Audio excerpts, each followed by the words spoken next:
My brother, all is well. You safe out there, man? Hey, that's it.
Good evening. We're ready to get started.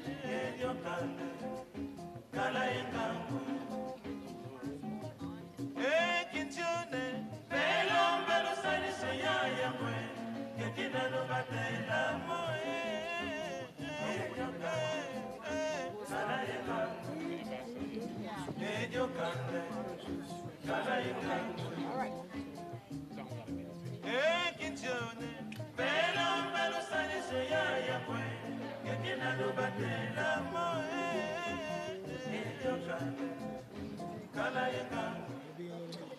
Yeah.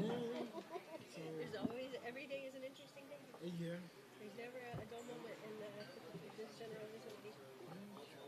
So much goes on. There's so many cool things and And how's things with you? hanging in there. Busy, but good busy. Problems to have. You know, this rain is making me crazy though. Yeah, it's We raining. had like it's like feast or famine. We had no rain for weeks, and now it's like Now it's just every pouring day. nonstop. Yeah. Everything is wet and soggy.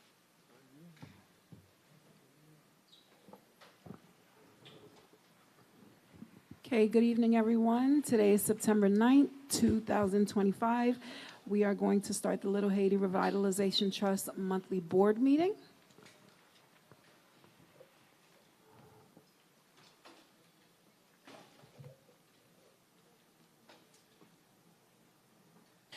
Any person who acts as a lobbyist pursuant to City of Miami Ordinance Number 11469, codified in Chapter 2, Article 6 of the City Code, must register with the City Clerk prior to engaging in lobbying activities before City staff, boards, committees, and the City Commission. A copy of said ordinance is available in the office of the City Clerk, City Hall. The material for each item on the agenda is available online on the city's website. Any person may be heard by the board through the chair for not more than 2 minutes on any proposition before the board unless modified by the chair. If the proposition is being continued or rescheduled, the opportunity to be heard may be at such later date before the board takes action on such proposition. The chair will advise the public when the public may have the opportunity to address the board during the public comment period or at any other designated time. Roll call. Leslie England Dorlands. Present. Ashley Toussaint. Present. Alyssa Zapata. Present. Robert Holland. Present. Rudy Meme. Present. We have quorum to proceed. So we will open it up for public comment. Anyone can come up to the mic. You'll have 2 minutes. Just please state your name and your address.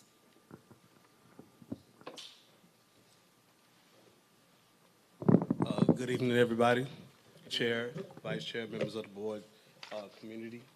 I just wanted to present something to you guys concerning about this property that I have and I'm trying to maintain. So I passed out each flyer to you guys for you to come take a look at it. But seriously, I have a real issue with this property that I'm trying to maintain at the moment. And unfortunately, if I fall into more hardship, I might end up losing it. So hopefully you guys can take a look at it and give me a feedback the next meeting or whenever you guys can. Right now I'm gonna run back and go pick up my son from football practice, so I cannot really stay. Oh, address 8300 Northeast, first place, apartment 205, property 184 Northwest 58th Street. Thank you. Joanne, do you have what Sunny provided? You don't have a copy? I do not have a copy. Okay. Just to make sure if it falls in one of our grant opportunities for you to reach out to him. Thank you.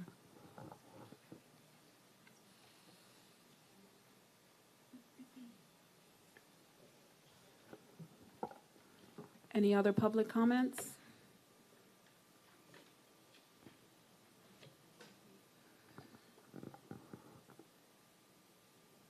How are you? 5,500 application. You know, I want to make 5,500 application. I want them to be great. 5,500 is all I heard. Yes.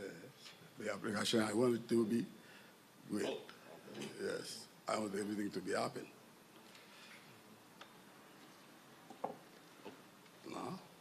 Now, so I can say I'm so very happy to be here today, you know, to support everything in that community, in the community. And your name for the record? By the way, my name is Mr. Leader Andre. But, you know, I'm so very happy, you know, I have my boss And my landlord, he has a dream for the community. I want his dream is coming true. My landlord is the first time I find a landlord like that, and I've been that in the community. But any kind of problem we have in the property is always be there to help us. And then he has a dream for the community. I know God is going to help him to make the dream is coming true one day. That's all I can say for today. Thank you, Mr. Andre.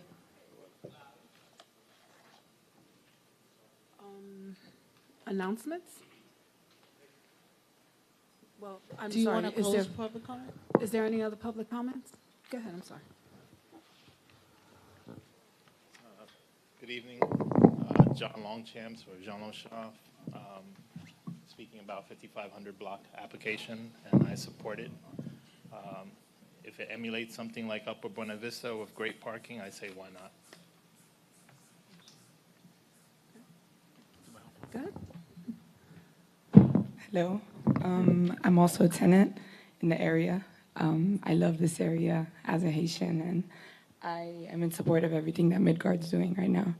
And if that's going to help grow the community and save the culture, I'm all for it. Your name and address? My name is Niska Garut, and the address is 556 Northeast 2nd Ave. Thank you.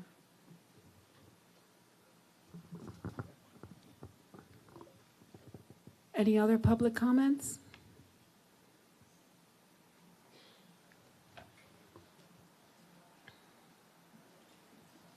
Don't be shy. Good evening. My name is Juan Andres Nava. I live in the area in Buena Vista, but also our office is right here on 224 Northeast 59th Street. We're a real estate company, Metro One. And, you know, we know a lot about the history up and down Northeast 2nd Avenue, that it has not been taken care of for many years. And now with Midgard coming to the neighborhood, you can really notice the change immediately. So we're very much in support of what they're doing to revitalize the neighborhood. Thank you.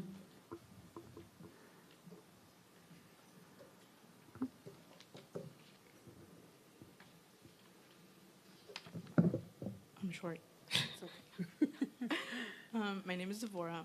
Although I don't live in the area, I am part of Laundromat Art Space, one of the artists in the building right across the street. And we are also in support of Midgard. We've been there for a few years, and with Midgard, we've seen kind of the building being taken care of more. Removal graffiti, permits that we didn't know that there were so many permit issues, and they've been taking care of all of that. And as artists, we're kind of left in the dark. And so when there was this change of ownership for the building, we were made aware of all these other things that we had no like prior awareness of. And so we're very grateful for that.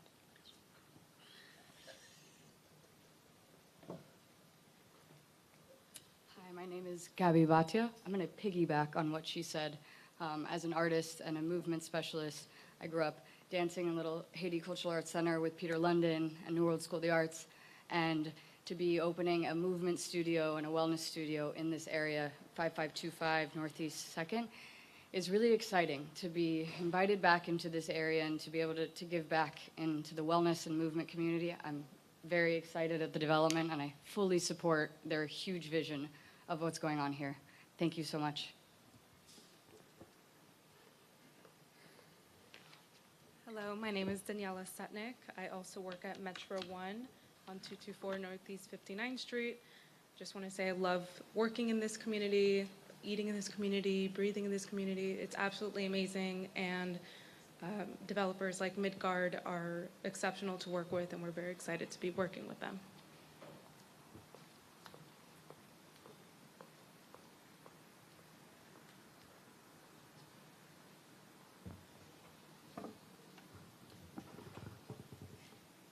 Any other public comments? Hello, my name is Cyrus. I really support him from what he want to do. I think that's a great idea. We should let him happen.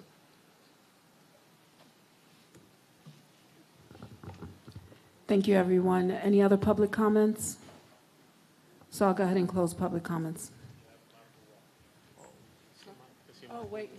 I'm not sure if you're speaking, but. Okay.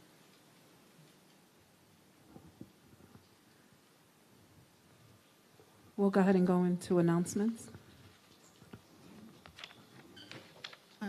Any announcements so we can go on to the presentations? Okay. We'll go to the check presentation. At the last board meeting, the board had approved for a program called Manger pour Vivre to provide $6,250. So we're going to do a check presentation. We have Fritz here. Is Ashley here? She's on her way. So you want to wait? Okay, we'll wait for her. The first presentation we're going to have is going to be Midgard Group for their rezoning application. We have the presentation on the board, and here's the card.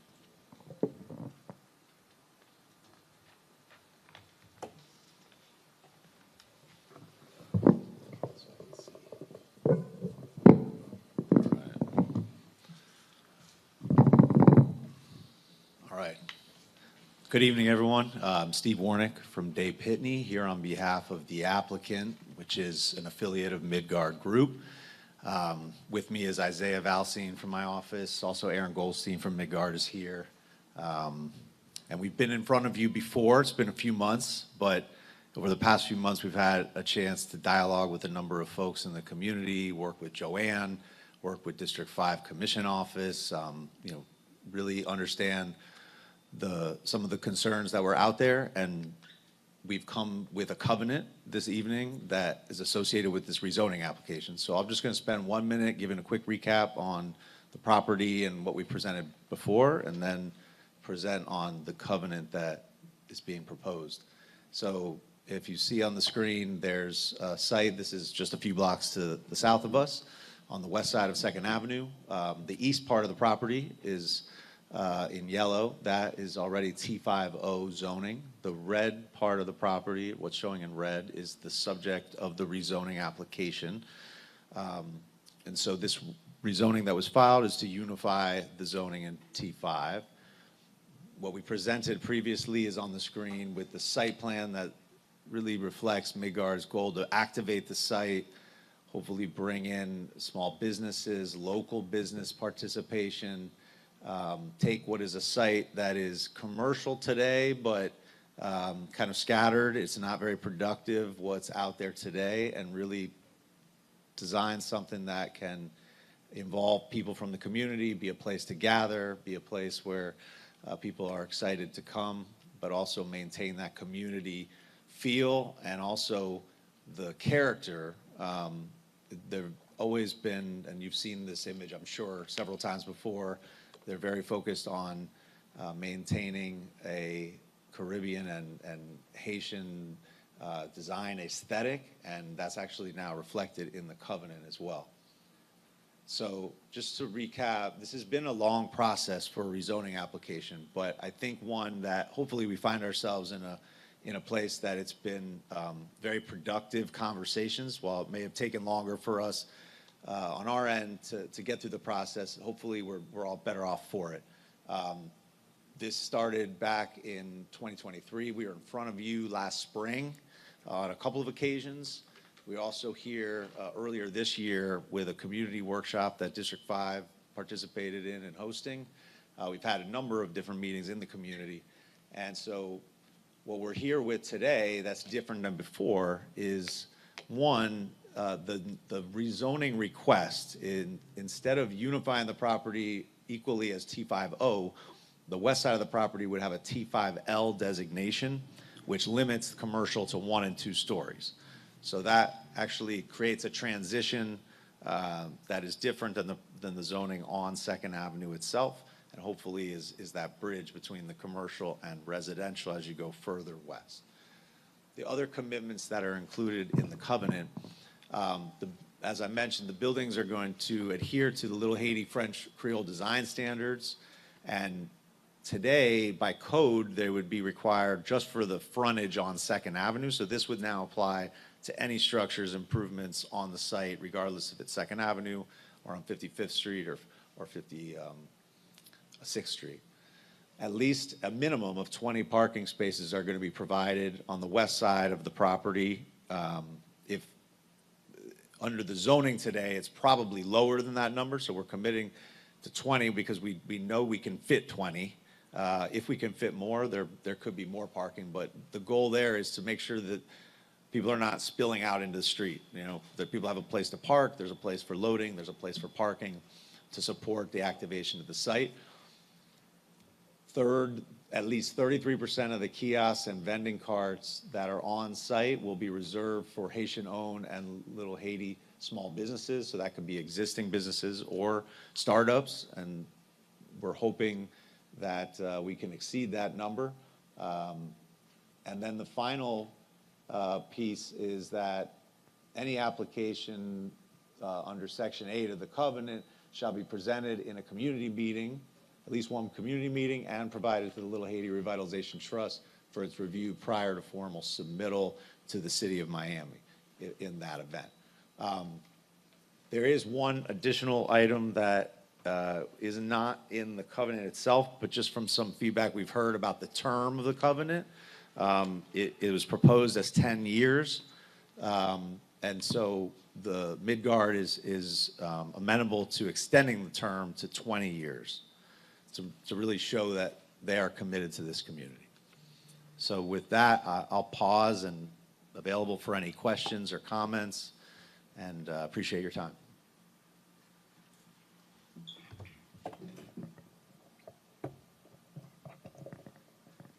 I know I had a lot of concerns last time, and I want to give you guys credit for the work that you've done over the last year, year and a half, engaging the community. I thought that was the biggest thing. My biggest concern was always being able to get the zoning and going in with this restricted use, but then having this ability to do something much greater down the line that the community had no chance to digest. And I think the covenant extending it to 20 years definitely gives them time to appreciate what you're putting in there now. I understand over time it may change, but at least the covenant says, hey, work with the community first on these things that you're presenting. And so I'm very, very pleased with, I've always liked the proposal. I was just wondering how we make sure we limit the behind the scenes stuff. And I think that has been done with the covenant and what you guys have put in here. There are only two things I would ask you to consider, not necessarily in covenant form, that you create some sort of relationship with the police department in advance to look at design features that at least minimize issues on the site. And if you start having issues over time, you coordinate something with the police department to make sure it doesn't become a site where bad things happen. The other thing would be to consider some sort of cross-parking agreement with some of the other businesses in the area to avoid neighbors having their driveways blocked if you get crowds in. So figure out some sort of way to deal with that excess parking. Because I'm sure the city will put no parking at some point there and start getting you towed. But you may want to start looking at some cross-parking agreements, even with the lots back here on weekends, maybe when certain things aren't being used. But to me, I think it's a great project now. All right, thank you, sir. Through the chair, I'm interested in the 33% being reserved for Haitian-owned and local small businesses. Are you guys going to be working with a third party to determine that, or are you guys plan on partnering up with the trust? What will be the vehicle to like monitor that and progress monitor that ask? So I'll answer that in two ways. I think the intent is to work with the trust to notify District 5, to potentially work with third parties as well, like get the word out.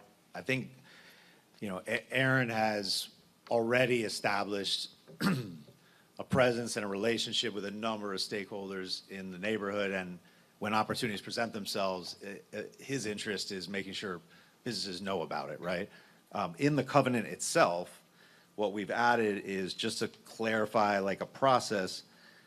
The owner would essentially notify the trust and District 5 that a space is available, and it creates a period of time where that space is made available. If for some reason it can't be filled or there's no one actually interested in that particular space at that time, then the next available space would again go through that same process. So hopefully those spaces can be filled, but I think on an ongoing basis, it's only a few blocks away. There's visibility to it. I think there's a natural way to work with the trust and maybe even have the trust, if you know, Joanna and I have had a conversation about this, there could be some potential capacity that the trust could assist startups who maybe have never started a business before, just kind of understanding where resources might be available, certain, you know, just kind of how to navigate licensing and things like that. And I think there's a just ongoing relationship that would continue that way.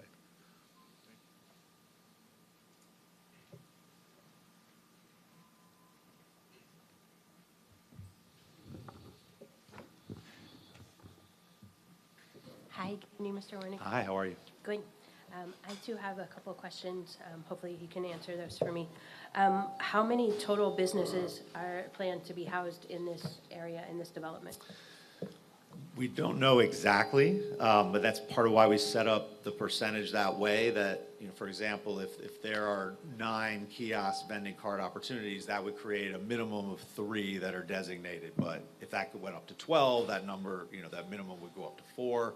So we don't know the exact number yet, but there definitely would be several, you know, several opportunities. That's what's shown in the site plan. Okay. Each of the spaces will have a separate lease? I think so. I think that's the idea. They will have some continuity, some stability. They will be given a lease for each of these spaces, even though they're micro businesses or small spaces?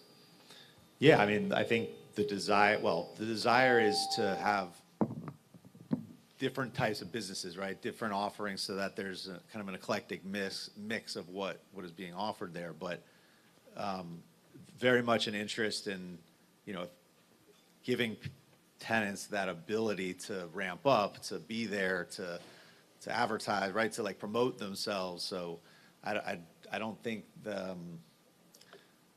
I think the interest is having tenants there for periods of time where they can be successful, right? Like not just some short period of time. I would be interested, at least, you know, even if it's something on a month-to-month basis, that they have some stability and have a lease. Yeah, yeah. I don't know if Aaron wants to speak to it, but I'm sure it would be longer than month to month. Yeah. Something else that you touched on, I did want to understand, what is the type of businesses that are Aaron is trying to attract? What is the mix that you're trying to bring in? Is this, you know, clothing stores, restaurants? What is the, you know, I'm trying to understand, I guess, kind of, you know, the mix, the number of alcohol licenses, and the hours of operation. Okay, sure. Yeah, you're better. I think, you know, the unit mix would be somewhat market-driven. However, the intention is to bring some F&B, food and beverage establishments to the district. Like you said, an eclectic mix. And we're not looking to put all food and beverage, you know, in every micro retail in every space. We look to kind of have a little bit of retail, general retail, some food and beverage, you know, and then the vending stations are a mix of, you know, crafty things and different, you know, different opportunities to showcase new products. What I'm trying to actually determine is, you know, you're backing up into a section of single-family, basically neighborhood, a piece of Little Haiti, and, you know, if you're going to be, you know, serving alcohol and creating these different eclectic mixes, you know, maybe this is not something that is suitable, you know, to be open at, you know, 4 and 5 o'clock in the morning. Right. You know, you're backing up onto single-family homes. Yeah, I wouldn't see it opening past, you know, a typical, like what zoning permits in the district. You know, I can't really comment on the operation because, you know, it's not there yet, but I would say currently, I mean, we're in the, I don't want to get too much into it, but we're in the overlay district where you allow liquor licenses. It's been waived for distance requirements and churches, and so it is inviting for that opportunity, but it is reality that we are within a you know, community, and there is you know, restrictions that you take. Yeah, and just to add, so being that there's an outdoor component to it, it's not going to have a late night. You know, the only operations that are allowed under code have to be indoors, so it would not be anything late. It would be certainly no later than the city allows for these kinds of open air retail uses. And so we wouldn't be asking for any kind of special extension of hours, anything like that. Okay, thank you. Thank you for the clarification. And I too have a concern, like Mr. Holland. I deal with traffic and parking issues on a daily basis, where I am in the neighborhood. And I really want to understand 20 parking spaces is not a lot when you Yeah. have, you could have, 10, 12, 15 businesses. And I really would like to see something planned for the overflow parking instead of lining, the streets in front of people's Sure. houses. It's already parking challenged here. Right. The streets are already very narrow. Now you're going to have cars circulating. There needs to be a plan in place as this grows, as these businesses take off. In a lot of areas in this northeast, northwest corridor, parking has really become an Achilles heel for a lot of businesses. People don't visit them because Right. it's a pain to find parking, and they shut down very quickly. So as nobody really wants to deal with parking, as uncool as it is, it's a really necessary piece to make the businesses successful in this area. We totally agree, and part of why it's there is that under the Miami 21 zoning code, when you have adaptive use, like this plan is not gonna involve a lot of new construction. So it's possible that the zoning hear you. minimum is very low, I like hear maybe you. even You zero. might need 4 spaces. So we wanted but to make that's not sure we committed helpful. to as many as we can fit. Mm-hmm. I mean, maybe we can fit a couple more, but at least, no less than 20, because we totally agree that that is an issue, and it can If it's too affect bringing challenging, in a people bank leave. branch or, any kind of Mhm. business needs to have a sufficient amount of parking. So Midgard is very committed to that, and is actually, we've had conversations about other potential off-site locations in the neighborhood, or ways to work with the Miami Parking Authority to open up other public parking. It's an ongoing topic that we've been Okay. discussing. So, I have struggled with this backing up onto, single-family housing, backing up into the neighborhood, and how precedent-setting it will be. But some of the changes that you have made, for example, the 20 years really is, comforting to me. And as long as you're willing to deal with my other concerns and some of these other things of note, that it is outside, there is nowhere, if you have something going on at 3 a.m., it's not inside, like you were mentioning. Right. So as long as, Aaron is willing to work with some of these parameters and not be disruptive, and you're willing to include the 20 years, I'm on the, same path here as Mr. Holland, and I'm leaning towards, being okay with this. I'm okay with the piece on Northeast Second Avenue, but I really had significant concerns pushing so far back. This is a very deep property, and the entrances and the exits, especially back here on Northeast 55th Street, was, a little challenging for me, knowing what can happen and not knowing after 10 years, it was kind of up in the air. I never really got an answer to that question. But 20 years is a significant amount of time, and I'm grateful for that. And I think we can figure this out if, you guys are willing to deal with my concerns that I noted, and the 20 years, I think this will, I think it'll work. All right, thank you. Through the chair, I just want to add one more thing. I do hear the concerns about the parking, but I also do have confidence that a lot of the effort and a lot of the resource that's been poured into this project, that I think parking could be something that could be worked out between the different lots that are not really occupied.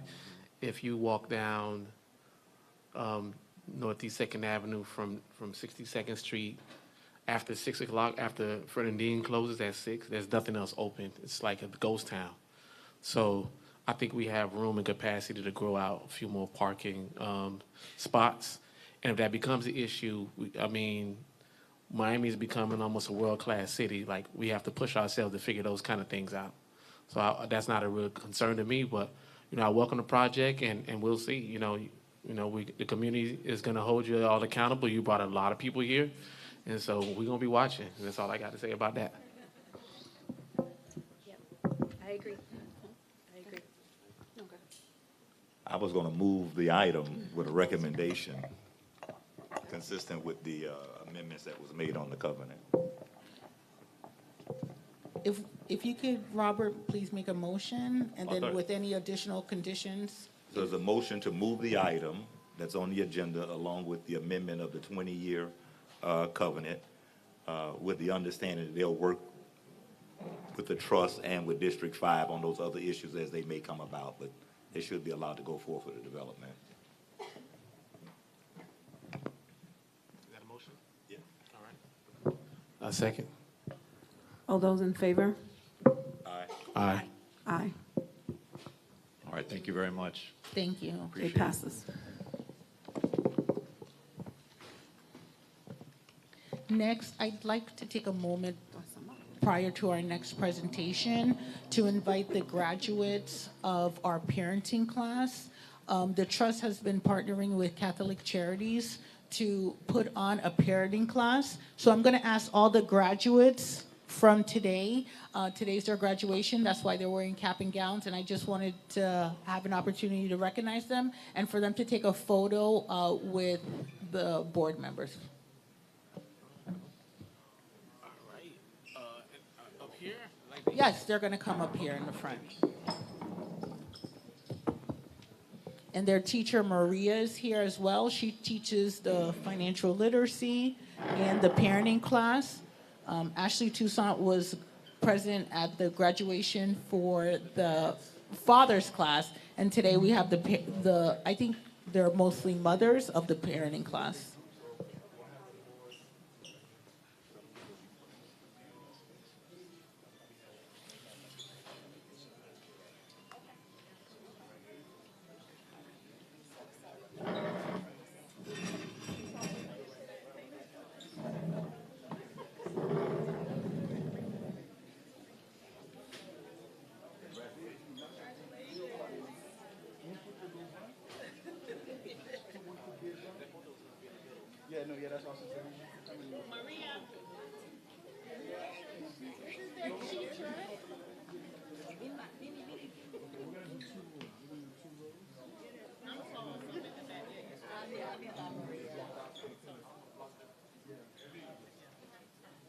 This way. Everybody take one step this way. One step this way. No, not the wall. Not the wall. Within the wall. Within the wall.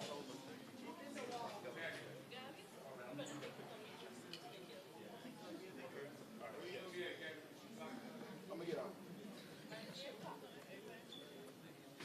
Okay. You got it.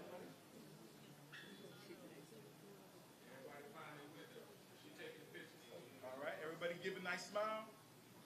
Little Haiti. Little Haiti. All right. Perfect. And look, you guys.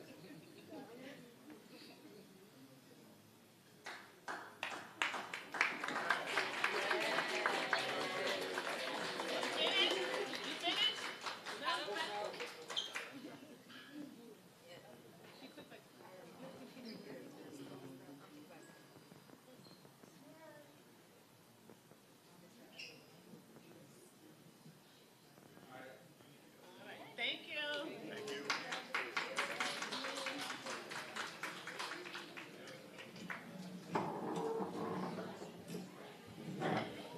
It's a big class. Guys got to step up, man. There wasn't that many guys. It's like 5 dads, 25 moms.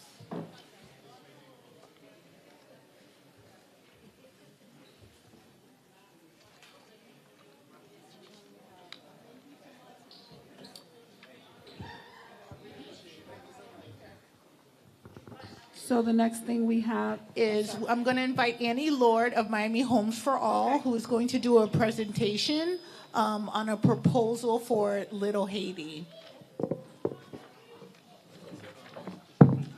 Good evening. Thank you so much, Joanne. And I'm here with, oh gosh, thanks. Great. I'm here with my colleague, Lisa Martinez of LM Genuine Solutions. She is a contractor with Miami Homes for All for this program that we're going to tell you about. And, we're going to share with you a vision for how we could expand this program that we have here to Little Haiti in partnership with the Trust. So thank you again for having us. Again, I'm Annie Lord. I'm the executive director at Miami Homes for All. We're a nonprofit that's dedicated to making Miami affordable for everybody. And the way that we do that, and forgive me, I'm going to peer around perhaps, and Lisa and I are going to present together, so we're kind of going to trade off here, not to drone on too long, which I'm told I do sometimes. So we're 40 years old. We originally founded as Miami Coalition for the Homeless, And our approach, it's a big vision that we have, and our approach is really to try to improve the entire housing ecosystem to achieve two objectives: to increase affordable housing production and to increase access to it, and particularly for those households earning up to 80% of the median income, right? Folks that are and that whole spectrum too, right? Lower income folks to like approaching middle income. Let me see if I do this correctly. It functioned great. So this program that we are sharing with you is our 3C Miami initiative, and I apologize, my formatting went a little funny on the logo. But a few years ago, here with Lisa, Miami Homes for All launched this initiative because in order to increase production of affordable housing across the county, we saw a lot of potential with smaller scale properties. And we also saw that in neighborhoods that helped to make Miami especially unique and frankly, on a global scale, we were seeing, as we all know, mass displacement from neighborhoods like Little Haiti, right? So we saw an opportunity not only to create more affordable housing, but to help create, strongholds and ballasts of places to live for the people who've helped to make Miami unique, so that we can preserve culture and our economic viability for the future.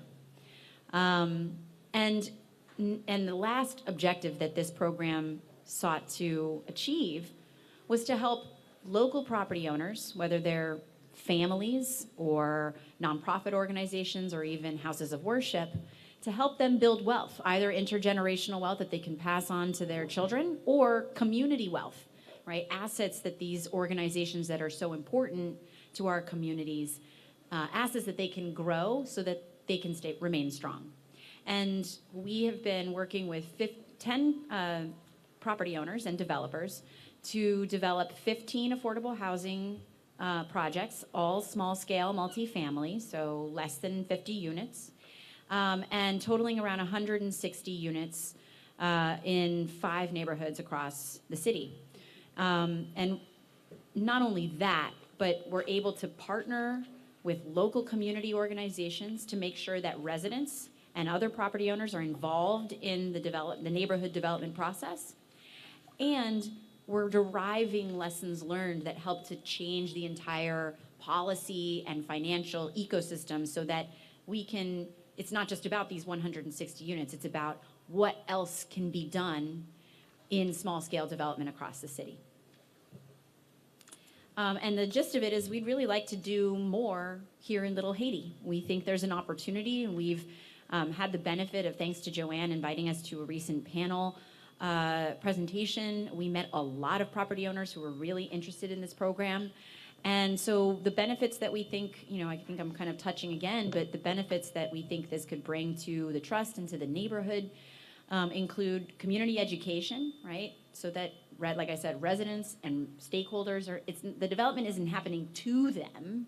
They're a part of designing how this neighborhood gets developed, revitalized, and also retained, right? That we can, hang on to the culture that makes us so special.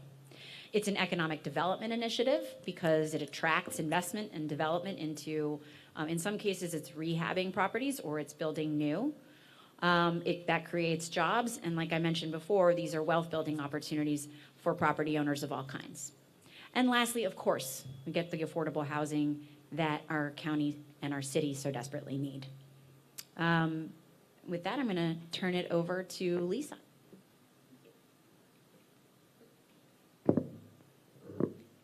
I messed with this, Annie. I'm taking it backwards. I'm sorry, guys. Annie, do you know how to, just to make sure that it goes backwards? I think this one's...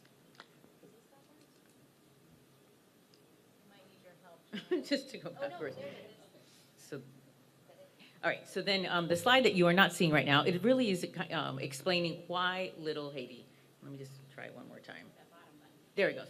Okay, so why Little Haiti and why we think it's important. Little Haiti is part of our 5 neighborhoods within the 3Cs initiative. It was already an established, identified neighborhood.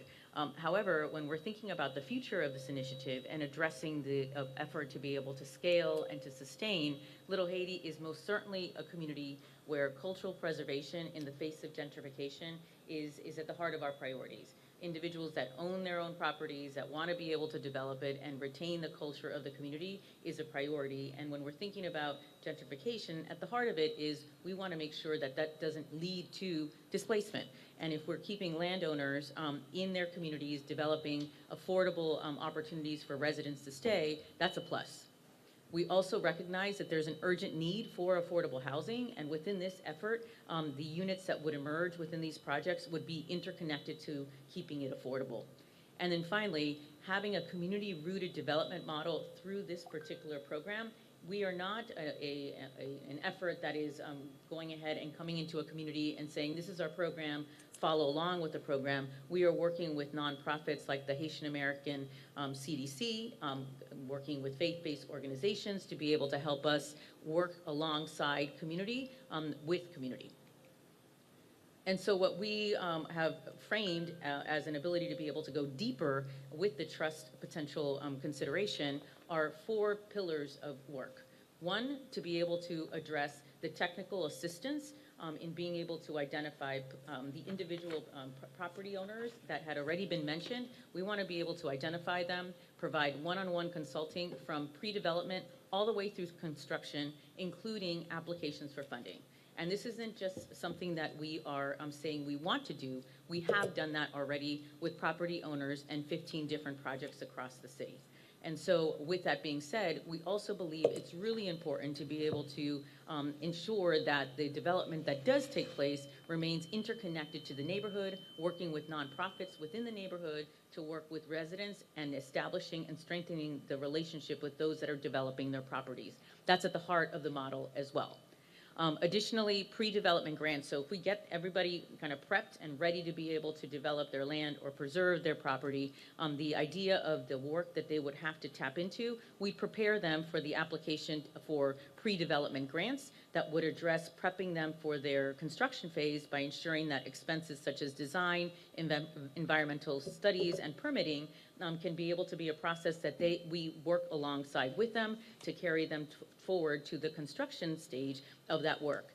And again, as Annie had said, systems change is at the heart of this. Throughout the process, we're looking to be able to elevate what we've learned from individual landowners and developers and be able to figure out how we can scale and sustain solutions. With that being said, the idea of that program sequencing, I talked about the 4 pillars. We begin first with pipeline cultivation, identifying those 4 to 5 projects to be able to work alongside with them and determine and address the understanding of what kind of zoning and permitting and design support the particular landowners or developers need. Then acknowledging that they need support to be able to apply for pre-development grants and to go through that pre-development process with them and prepare them for the further funding that might be contemplated from the trust in financial support, including bridge loans, construction loans, capital support, but noting that when a developer or a landowner comes to you, you want to be able to see a fully ready project, a project that's ready to be able to proceed, and to note that they have the support from the experts that would be providing them technical assistance would be the efforts of this project. So then what does this actually entail? When we're thinking about what could unfold for the technical assistance and support for up to 5 projects, we really would be set to hit the ground running with $140,000 to be able to address outreach on these particular projects and initiate the technical assistance that we've described. Noting that once we get through that stage, being able to prepare them with the TVA to prepare for the pre-development grants, and then work through the pre-development process with them until they are ready to secure construction financing, and we would work along with them, which we've done with 15 other projects through October in preparation for that stage. And so I'm going to turn it over to Annie now to be able to explain that budget breakdown. Yeah, thanks, Lisa. I mean, it's pretty simple. We contract out with consultants, development consultants, and one in particular, Sandy Socarras. And so far, she's been really effective and enormously helpful with the 15 projects that we've been working on so far. And we also have other consultants that we've worked with for many years that we kind of are ready to tap into as needed for specific advice or to take on more projects as we need more bandwidth. The program management administration, that's basically for Miami Homes for All and our contract with Lisa. She is the program manager. We just outsource it to her because she's amazing and she loves this project. And then that's basically the total for the year.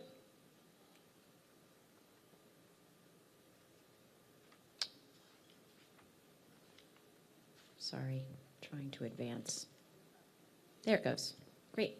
Lisa. And so sometimes it's important to be able to understand how does this connect to people and how does it connect to actual individuals that have owned their property and the trajectory and the plan that they have been able to realize. And so who you see pictured here is the Starks family. This is a mother, a father, and their children. They had actually inherited several properties from Leonardo Stark's father. They really were in great need of rehabilitation and having to be able to contemplate the preservation of these sites was daunting. They wanted to make sure that their tenants that were in all of their 3 properties were going to sustain affordability, which was significantly lower than 80% AMI. But they also were facing 40-year certification process and not clear on how best to be able to proceed in being able to move this forward because they were worried and unclear on how to manage through the city processes, how to manage through funding to be able to secure those efforts. And so with this family, we were able to work with them on 3 projects, 1 in Overtown as well as 2 in Brownsville.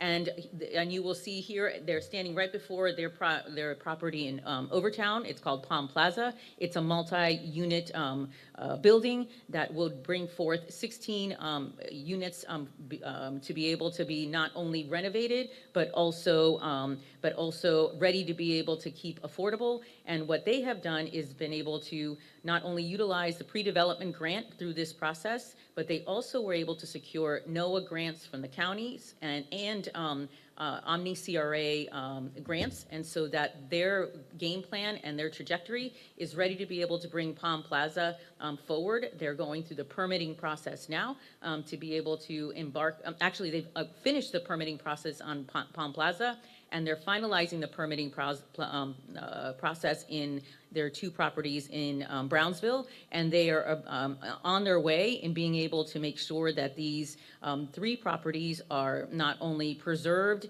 in their family, they're going to be able to continue being able to establish generational wealth. Their whole family are part of the property management experience and business, but then they also are going to be able to make sure that those tenants that have lived historically in their properties along through with their father who was their previous owner, they're going to be able to sustain that deep level of affordability within those properties. So I'm going to turn it back over to Annie to give you an example of another project. Yeah.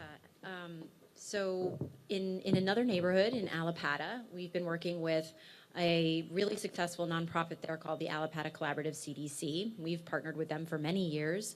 And the organization had a vision for creating owned commercial spaces for small businesses in Allapattah with affordable housing on top. And they were looking for a site to acquire.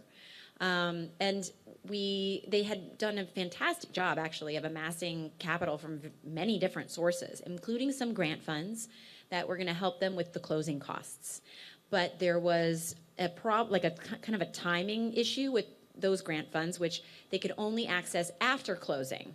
So they ran into a kind of a timing gap where they needed money to get the contract signed and to put the deposit down, but they couldn't access that money yet. So then I heard from our partner, okay, she's going to have to go out and raise another $300,000, maybe. And she was like, I might have to go to a loan shark. I was like, hold the phone.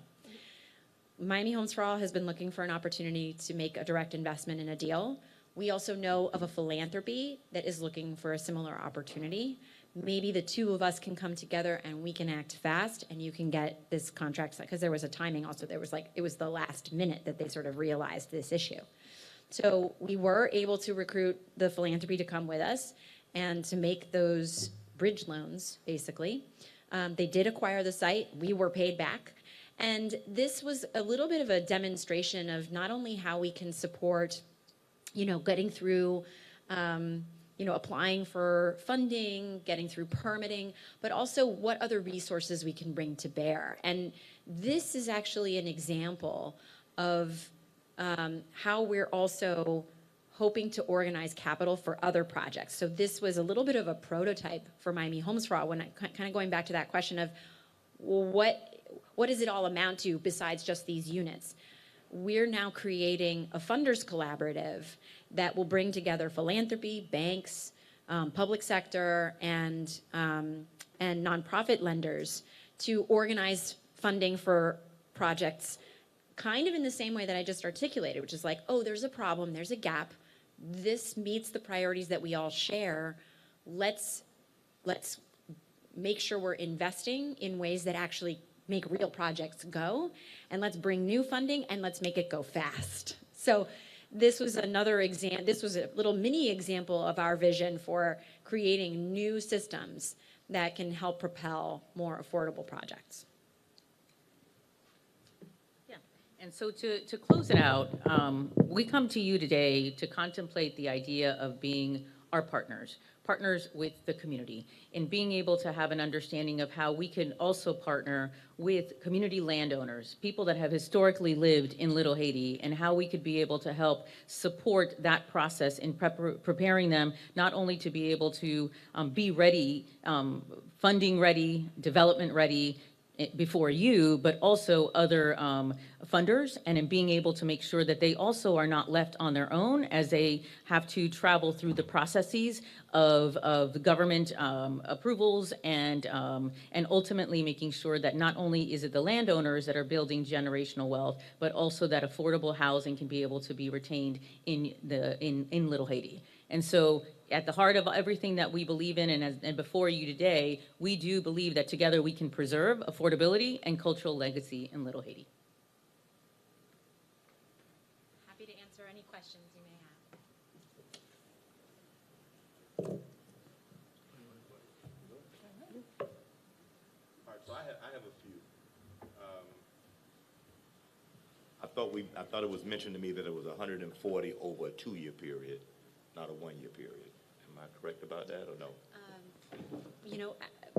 My apologies, because I think we initially contemplated a 2-year period, and then we realized that we'd be able to move a little bit faster, but also that that's what it would require in order for us to do the work.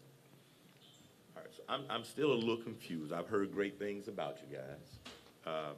I would have hoped for a lot more backup on who you are versus just a proposal for money. It's no different than anybody else.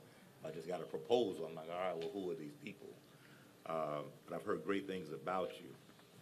How would you go about identifying those projects within the community? Are they existing clients, or? So at the heart of 3Cs is about establishing an understanding at the community level. And so we are currently already sourcing a pipeline in all of the neighborhoods that we are, like sourcing a new set of pipeline projects, and we work with nonprofits in the community. They have relationships with property owners, they have relationships with faith-based organizations and community-based organizations that own their property. And so what we're currently doing is also having our consultants be able to assess their readiness or interest in having an understanding of what it would take to develop their properties. And so this process is very much grassroots, community-driven, and in being able to make sure that it's done with individuals that are from Little Haiti, communicating with people that are from Little Haiti, and being able to determine with the expertise of those that have developed before, that can be able to determine their readiness and interest in being able to proceed. And so we do realistically, based upon the preliminary homework that we have done in Little Haiti, believe that we could be able to proceed in an effective fashion with 4 to 5 projects in the near term. And when you say 4 to 5 projects, are we thinking, are they single-family homes, are they duplexes, or are they multifamily beyond that? What is the? Yeah, it varies, and that's why the homework that we are delving into, because we will say that we have more than 4 to 5 in concepts out there. And so we have concepts that could be duplexes, it could be fourplexes, it could be an empty lot that they envision being able to build out a multifamily with 6 or 8 units. And so in being able to iron out what's doable, because many property owners that have visions of being able to accomplish this need to also assess what's realistic as it relates to the funding sources, as well as it relates to what the size of the lot. So if it was an existing family who owned a property and it was in disrepair, and they wanted to do something to get that property rehabilitated, that's not a particular thing. Are you looking at? No, it could be. It could be. Like, for example, the Starks had 3 properties that were already properties that had tenants in them. They were in disrepair. They needed to be able to be upgraded, and being able to make sure that it went through the stages of that 40-year recertification and the likes. And so we have traveled that journey with them in being able to make sure that not only did they get through the 40-year recertification, but that they have also been able to secure NOAA grants from the county and Omni-CRA investments so that they could be able to fully preserve those units in a manner that would honor the history and the cultural preservation of the community, like the actual facility, but then also honor those residents that would be going back to their site. What are the 5 neighborhoods that you're concentrating on? So it's Little Haiti, Brownsville, Liberty City, Alapata, North Miami, and Overtown. I happen to know the whole Stark family. Okay. Oh, you do? You want to know something? I actually do recall an event where you were there, and I mentioned it to Annie, so at Dr. Adams' house. Yes, yes. And so Leo and I actually went to law school together. Okay, there you go. And I represented his daughter on something. Oh, look at that. She went through. I didn't Great do that. family. I just want to know how it blends with us, because there may be an opportunity if we decide to go forth with this. I know we also have some rehab dollars that we use for folk within the community. If there's a way of maybe directing some of them to this group, if they can help iron out and streamline some of the stuff that they're doing, I don't know. It might be a way of facilitating some of that stuff to get it more ready for the city to give grant dollars and us to give grant dollars sometimes to help on that stuff. I don't know. I mean, we had a proposal today which Sunny provided, and it's about a unit that he needs grant dollars for to improve. So when you're talking about, finding out projects, I mean, this is a project that just landed on our lap today. So definitely we'll tell Sunny, I know he had to leave, but that's potential, just because I was a little bit confused how it all kind of blends together. But giving the example, and with Robert just asking those questions, I just want to know what is going to be the impact. So you're saying 4 to 5 projects, or there's 4 to 5 concepts, right? And Little Haiti is identified as one of the areas. And so what's the potential with this preliminary homework or research that you've done regarding how many potential units our community can preserve? Like, is there a I mean, it's definitely not a definite number, but just a ballpark. Because coming to the trust and asking for support, really, it's for us to reinvest back into the community, but we need to make sure the community that we represent is being assisted. That makes total sense. Thank you for that. Based off the preliminary conversations, and I think we're also identifying, in addition to working with Haitian American CDC, we want to be your partners as well. If you have, projects that you want us to work on, we're happy to take that referral, right? So it is a ballpark, it's an estimate. We think that we could do the work. We're talking to so many people that we think we could arrive at. It's a realistic number, 4 to 5. And with that dollar amount, we can do that work in the time period. And that's based off of what it's cost us to do the other work. So it's based off of our, kind of per project expense so far on the other projects. But I think that if you needed more of an assurance, we could talk about that and work on that. Sorry, I was just going to add to that one of Annie's staff member was on our panel that we had called Real Estate Development 101. And there was such an interest from people. FIU gave the statistic of 24.8% of Haitians owning their properties, but it didn't account for those who had moved on to other areas such as North Miami or Broward, but still hold on to their properties. And at that event, we saw there is a significant number of people who still have their properties as second homes. So it reassured to us, and they were interested. They came to this event to learn more about development. And so I think it's important for us to also recognize that there is a lack of just information or how to do things.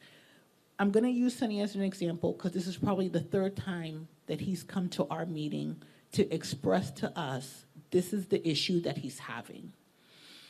But at the same time, I could not do a presentation or proposal to the board with one sheet of paper. And that's the importance of the technical assistance that they provide to help him to put a package together that is acceptable to come in front of the board and say, how can we assist him with this project? Because even at the end of today's meeting is gonna be a third meeting where he's given his plight and we do not have what we need to be able to really assist him. So I just wanna put that in perspective.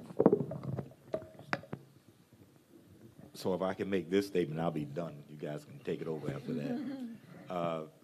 I don't have a problem moving the item with the caveat that we at least get a report within 6 months so we can see exactly what is taking place with the monies that we put out there. Because typically these things come back for more money each year, so I need to make sure that what we're investing in is actually having a real impact. And two, that they at least that Sonny be directed to them to see whether or not there's something that can be done to assist him on his property as a duplex or whatever. Good. And I just also want to add that we will partner to make sure that we reach out to people who have already showed interest and continue to utilize the list that we have in order to market. One other thing I'm going to say is that from our Happy Birthday Lil Haiti event, we had Pimo Book speak. We have a video online through Instagram that has 115,000 views. And we asked, have you already invested in Little Haiti or do you want to invest in Little Haiti? Do you want to invest in Little Haiti? Haitians answered 80%. And then do you already invest is 20%. There's an interest. People are sharing that video. It's gone completely viral. So we know there's an interest there from the community. And so I think that's important for us to keep track of. So I was just going to say, I want to make sure what we're doing, the money that we're investing into the community is for the community. So it's a difference because we're just gonna use Sonny as an example tonight. It's a real life example, and this is how things come up. So at the end of the day, he's asking for $55,000, right? And this company is asking for $140,000. So $140,000, how impactful, how many people, how many investors does that reach? That's what I need to know. Is it going to be 20? Because I hear 4 to 5 projects. We don't have a definite number on the number of properties that can maintain for affordable housing. So I need to understand how long that $140,000 is going to go. I think what we can do, because our plan was to come back next month, is between this meeting and next meeting is to do that outreach, to get that greater number of potential, and then once we have the basic information, come back with a more detailed answer to that question. But I'm going to go ahead and let them speak. And I'm just going to say one more thing. So when you use the example of, if they assist Sonny in presenting a package, I'm not looking for Sonny to come back to the board. I'm looking for the people that we have invested in to go out and seek grant funding or whatever funding is needed, because we've made that upfront startup. Like, we are investing in the community. This is our conduit. This is our vehicle to get this, I'm sorry. I can't remember the name of the company, but for Miami. what was Miami it? Homes for All. Miami Homes for All, to be able to seek additional funding for the people of Little Haiti that fall into these 4 to 5 concepts. So when you say, Sonny, to come back and bring a package, because now we're weighing it, right? Do we give Sonny $55,000 or do we give you $140,000 and you can get 10 projects up? You have to weigh that. That's the balance for me. So I would not expect, the way I'm thinking about it, for Sonny to come back now that he has a prepackaged plan, right? A plan that he can go and seek other funding, not to come back to the board because the board has made that upfront investment. And so I would only say, when Annie initially framed what Miami Homes for All is, which is a nonprofit, okay, that's important to know. And it's a nonprofit that is not only taking, at the grassroots level, an understanding of the projects and the needs of the communities that we're working with, but also trying to be able to figure out a systems level impact. And so what we have done, and actually we've worked with the 15 projects that we've mentioned before, but what we are, today presents a concept in being able to have had the conversation with Joanne after that panel discussion and understanding the exceptional interest that emerged from that panel. There's a lot of residents that are interested. And so in being able to figure out from a systems level, how do we partner with you? And I recognize that $140,000 is is not a drop in the bucket. It's a significant amount of funding. But then how does that, how do we learn together about that so that we can maximize that and see how we can stretch it? And I think at our next meeting, we can be able to explain that a little bit more so that you can see the depth and breadth of the outreach and the impact that we could have in the community together. Because if people are coming to you to be able to invest and they are not ready, that lack of readiness is also challenging. Of course, of course. And I do remember the panel discussion. I think one of the things that the board really tries to do is, educate the community. And this is not a very popular topic, right? It's a very confusing, it's a very complex topic. And so having that technical assistance, having that education for Little Haiti is something that I would definitely support and invest in. As a board, I think we would all support it, but we just want to make sure that the investment that we are making has some type of longevity, so that way when you are preparing these 5 to 6 projects, whatever it is, that we see an impact that now residents have affordable housing in Little Haiti. And I would just say, if you all could bring examples of the concepts, I know you showed us these images is kind of rudimentary, but like a real breakdown, because I think the big question that people have is like, Little Haiti is very expensive. A lot is $500,000, just a lot, with like old plumbing. And we want to make it affordable, so I'm trying to figure out what you all know that we don't know, right? That you can get a lot that's $500,000 and put a family in there that can sustainably live there, competing against all these other people. I'm not saying you got to answer that now, but that's not here for me, so I really couldn't make a decision on it. Yeah, so if you could bring like a sample, like a model breakdown, even if it's in a comparable neighborhood like Alapata, and like this is how we broke it down. This is how we were able to get the land, and this family bought this house. It was worth this in 1950. Now it's worth this. They were able to pull the equity out. Now this is their new payment. This is how they're able to make the payment because they got like 8 units that's paying. Like, I need a breakdown like that. Because people do that stuff all the time, and then they come to Little Haiti and like, we can't do it. It's too expensive. Yeah, and So- I want to make sure, and I won't attempt to answer because it's an important and complex question, but I will say that the model, we presented the example of an acquisition, but as a general rule, that's not really what we're prioritizing. We're generally looking for folks who already have site control free and clear. And that already, you're already working with the wind behind you. And then happy to share more about like financially what it takes, but I will tell you that the affordability and I've been working in community development like 25 years, and I have been trying to find a way to lend our way to affordability.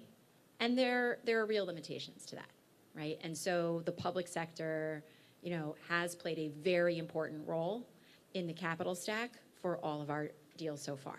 So Omni CRA has been really pivotal. The county's been pivotal. The city of Miami. So I just want to be I want to be super open and upfront about expectations. We don't know more than you. It's all arithmetic. Expenses, and revenue and all of that. So I just, it's not always an easy pill to swallow, but we also know that I haven't found a different formula than that. And again, I just also want to, again, in the spirit of total openness, I want to make sure you all understand that this is a multifamily initiative. So we're working from duplexes up to about 50 units. I have a couple of questions too. When you select a project, a property that works, you start providing them guidance. To what extent does that guidance go?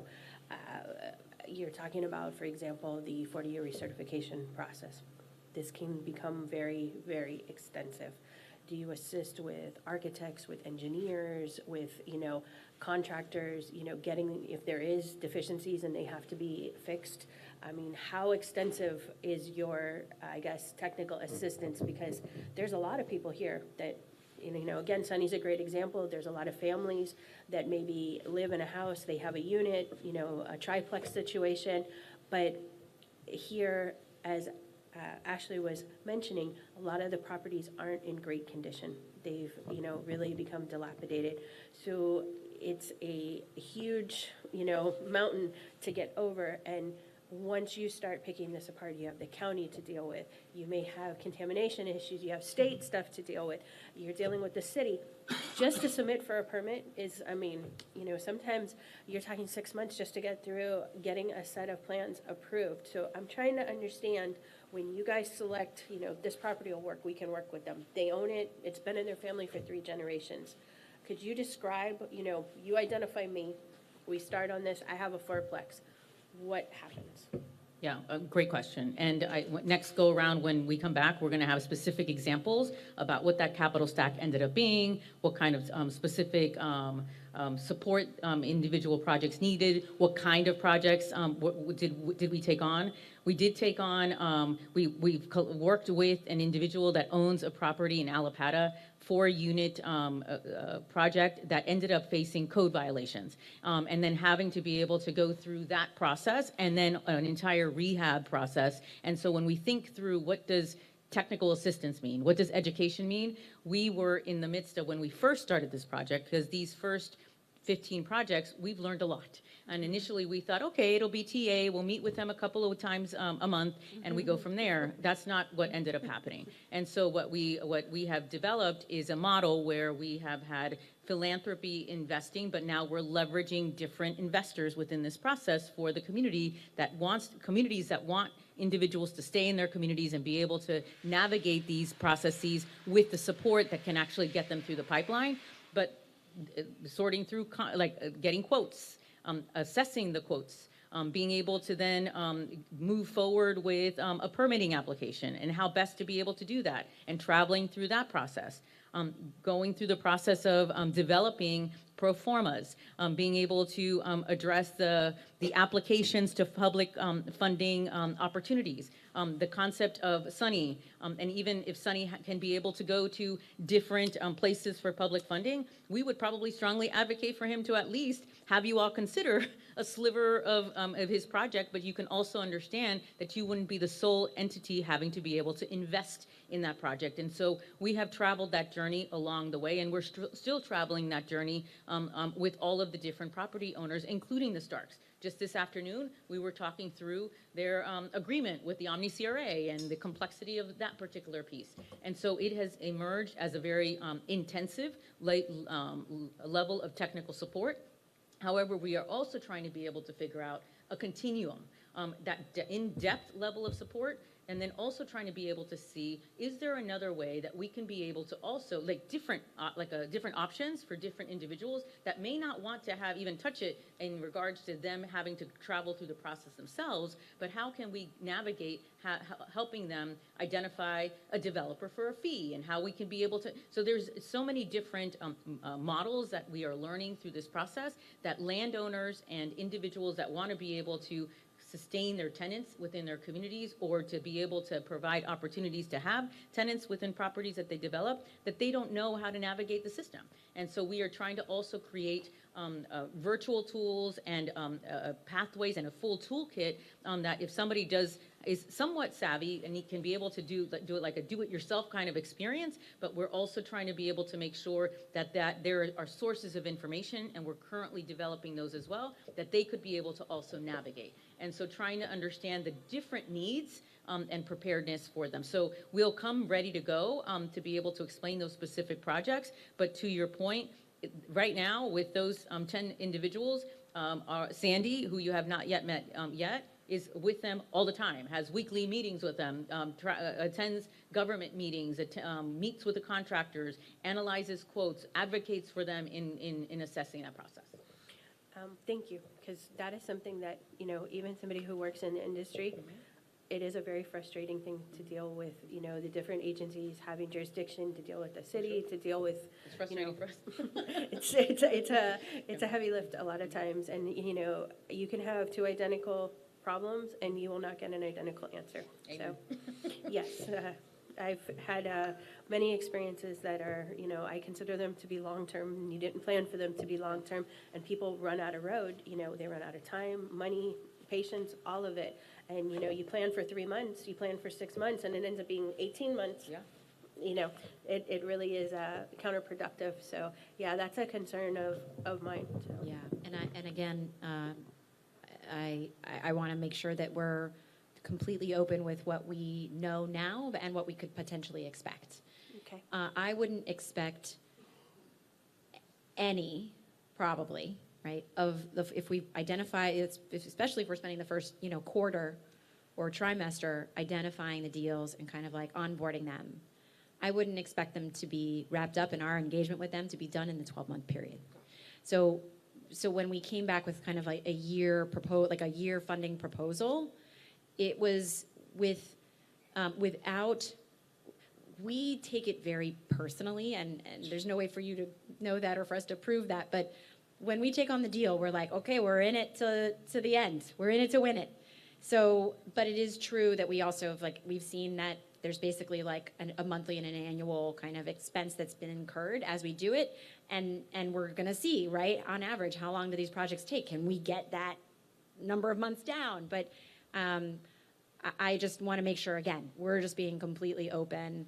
I would expect these projects to take a couple of years probably. Yeah, it does. I mean, sometimes it ends up being 5 years or 7 years. So you work through, unsafe structures, all the code enforcement stuff. You make, all of the, renovations, and you legalize everything. You get into, a really long process. But I'm sure we'll have lots of time to talk about all that. This is mostly focusing on rental units here in Little Haiti, not really home ownership opportunities.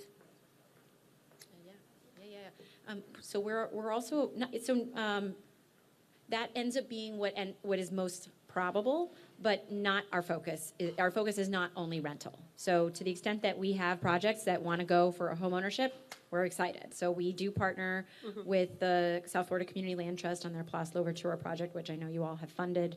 That's a wonderful model that we really need to see happen here, and so we're grateful that you all have been dedicated to it. We did invest pre-development dollars there, and they're more sophisticated, so they haven't needed really much technical assistance from us. But if we have another project in North Miami that is going for 35 units of home ownership in multifamily. That was in Brownsville. Oh, it is in Brownsville. Excuse me.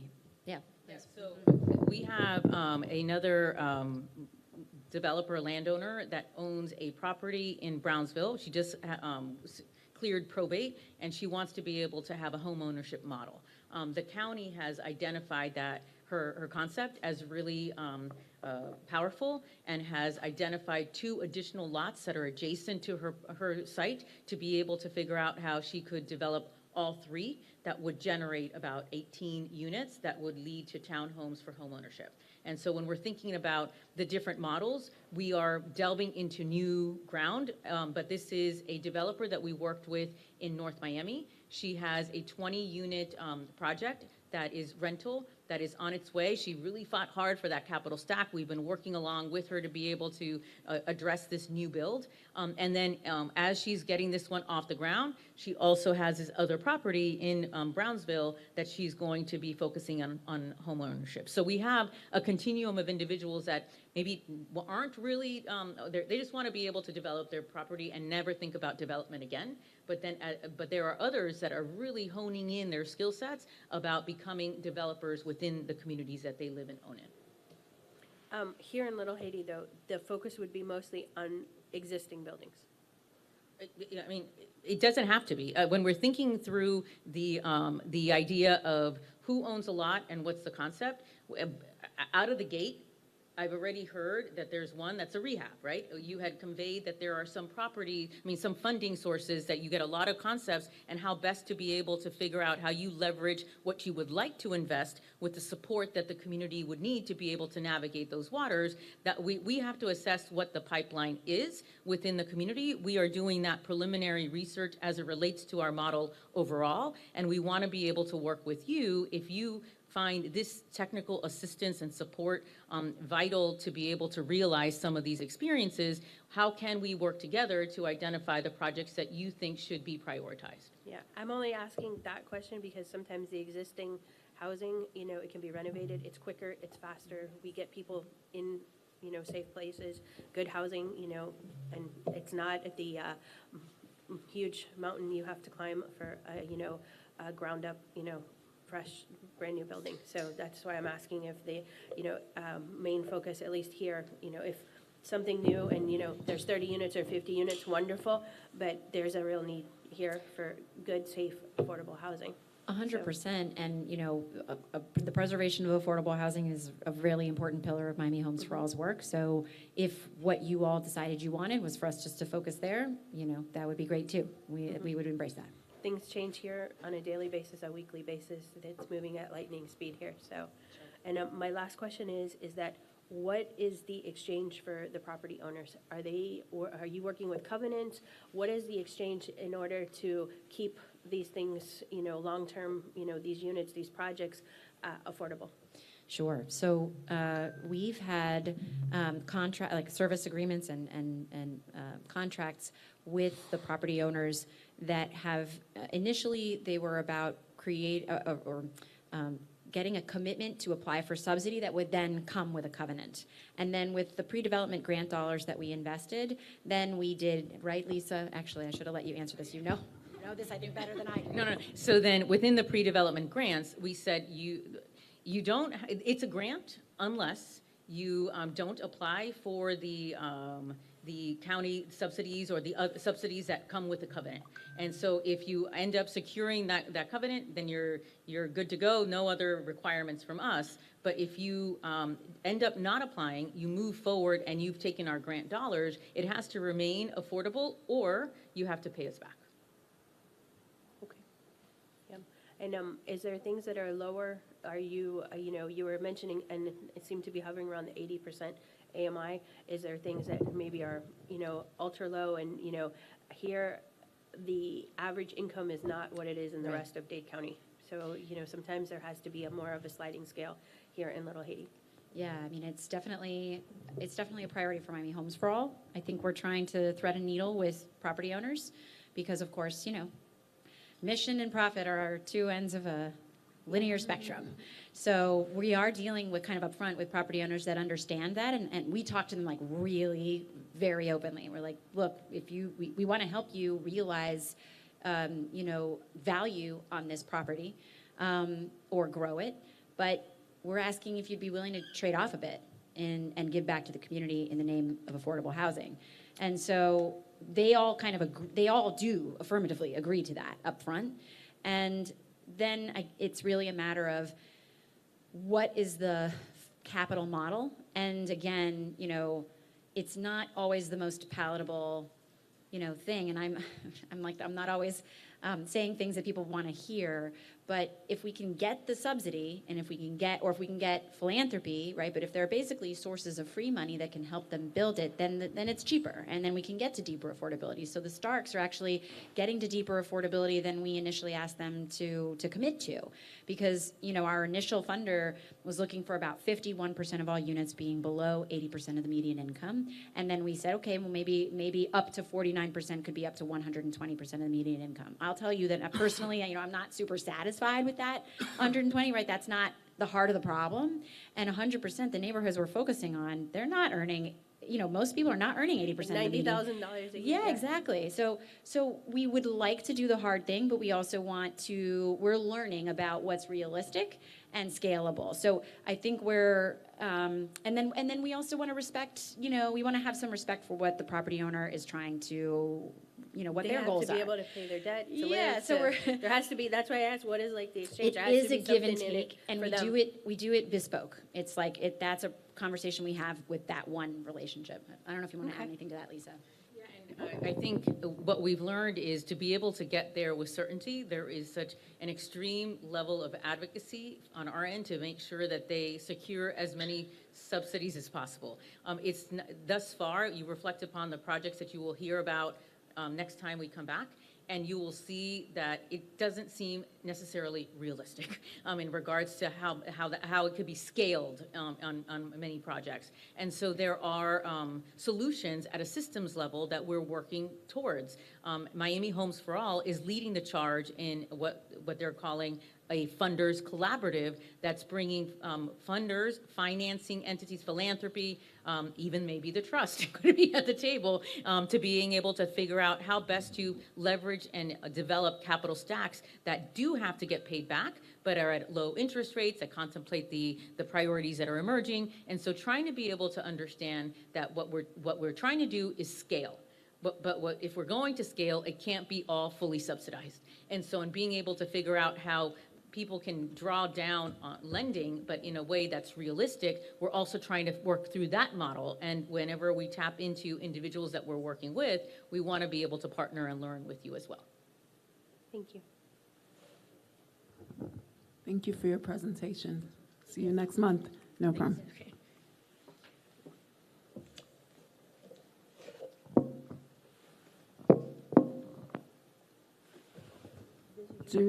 Were we doing the check presentation? Yes. So I'm going to invite Manger Pour Vivre to come up to do the check presentation with the board. Okay. Yeah, I can give I know.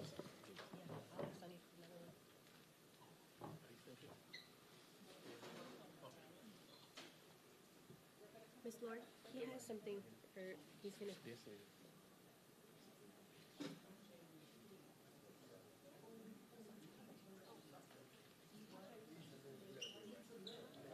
Oh.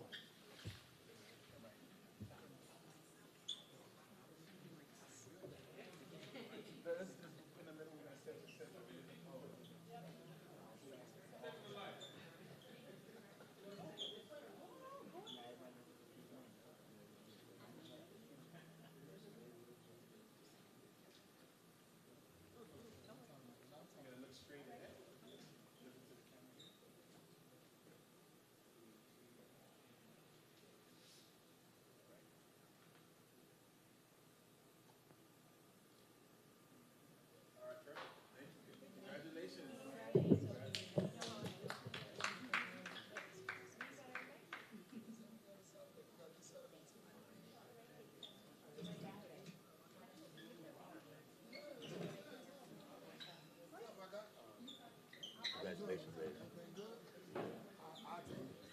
Thanks so much. Really great questions. I really appreciate Also, you all, the next class, Manger Pour Vivre class, is this Saturday, correct? 3 to 5? Yeah, 3 to 5. We got sauce spot this week. 3 to 5. They're making sauce spot from scratch. So bring your passoir.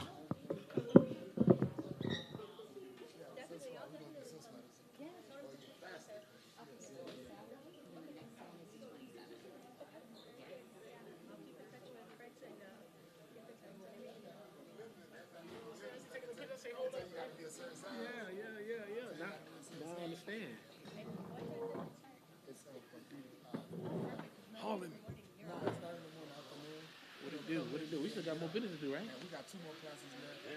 This Saturday. Yeah, this Saturday. And I don't know what just happened. Monday Believe got all their money. Everybody left. I ain't even close out the meeting. Everybody You guys said have a keep friends. 30-second break. There's some refreshments if you need to use the restroom.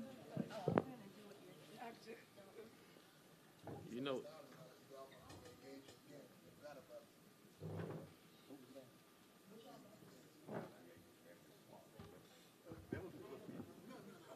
It's not personal.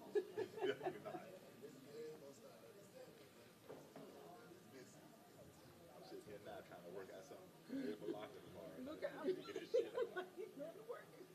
Back and forth with the lawyer.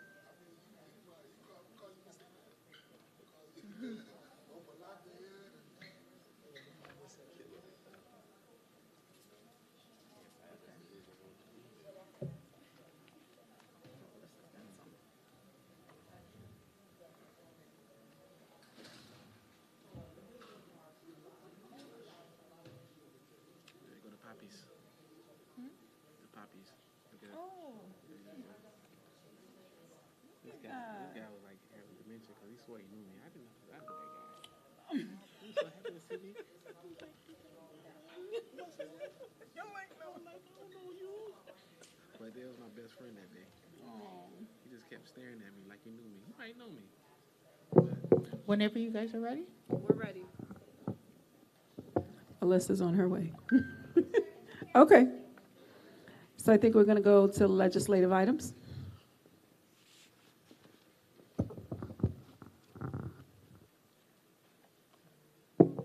The first item is the minutes. A motion to approve the minutes. All those in favor? Aye. Aye. Okay, passes. I think we need it. Do we need an absent waiver? No, because everyone was in attendance today. Okay. So 4C? 4C is an amendment to our current year fiscal budget. At the last meeting, I had advised that we received $2,500 from Commissioner Keon Hardeman's office for Happy Birthday Little Evie, and we received $2,500 from the Miami Foundation for the heat sensor study. So as a result, our ordinance 1 states that City Commission must approve for us to accept any funding, and with that that request to City Commission, we do actually have to do a budget amendment to reflect the increase in revenues of the $5,000. So the first item is that budget amendment to reflect the $5,000 increase in our revenue lines for this current fiscal year. Second. All those in favor? Aye. Aye. Okay. Next is, at the last board meeting, we reviewed as a discussion item the Little Haiti Scholarship Program for both college and trade schools. And so based on the feedback that was provided at the board, provided by the board, we came up with the finalized product, which is the $100,000 allocation as determined by the board at the budget for allocation for this upcoming fiscal year. The amount of the scholarship would be $2,500 per student. With the allocation of $100,000, that would be approximately 40 students per year. It would be awarded on a first come, first served basis, with any additional funds being rolled over until exhausted. We are proposing to split it 80-20, 80% for college students and 20% for trade school. The basic eligibility would be resident of Little Haiti for at least 24 months, a high school graduate or equivalent, accepted to an accredited college, university, or the vocational/trade school, registered for the upcoming semester with a 3.0 minimum GPA, and full-time enrollment for college with a minimum of 12 credits. I don't know if there's any additional questions, or would you like me to continue? But this is based on the feedback that was provided at the last board meeting.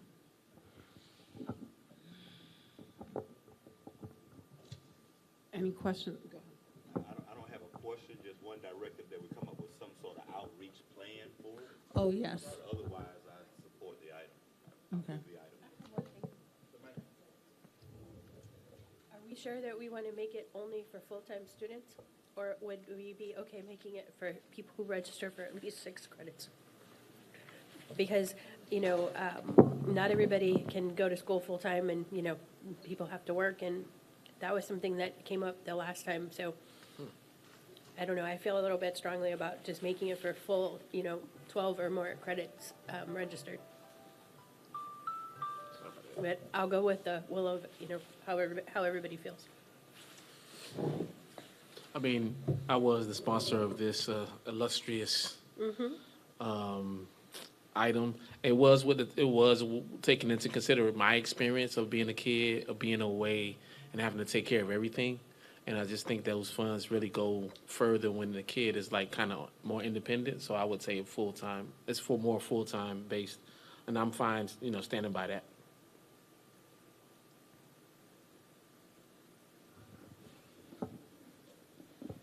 The only thing, $2,500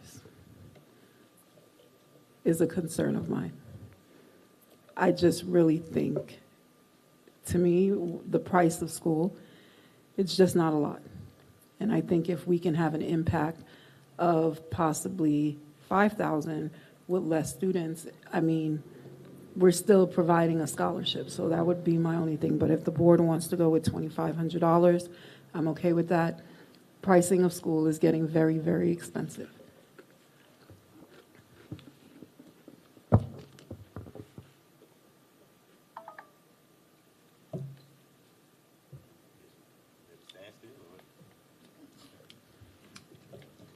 I would stick with the 25 for right now. We could always amend it if we think we can have some more power behind it. That doesn't keep a student from applying for the second year, correct? Yeah.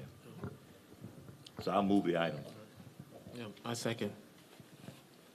All those in favor? Aye. Aye. Aye. The next item is an amendment to Did we our. I'm sorry, did everybody vote? I'm sorry. Yes. Okay. Okay. The next item is an amendment to the small business grant.